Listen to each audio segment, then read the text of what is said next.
Yes, anyone can make a peanut butter and jelly sandwich, but can you make a good one?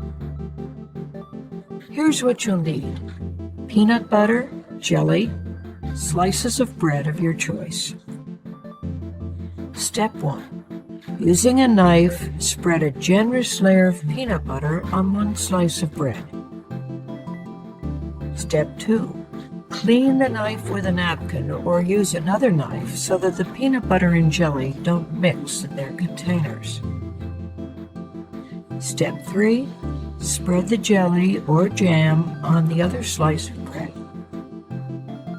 Use slightly less jelly than peanut butter. Step 4. Put the 2 pieces of bread together with the peanut butter and jelly sides facing one another.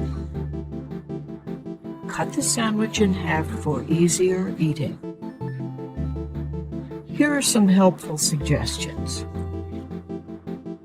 If you use a natural peanut butter that needs to be refrigerated, let the peanut butter come to room temperature before you spread it to avoid tearing the bread. And this is how to make the perfect peanut butter and jelly sandwich. The end. Now it's your turn. Tell someone how to make something.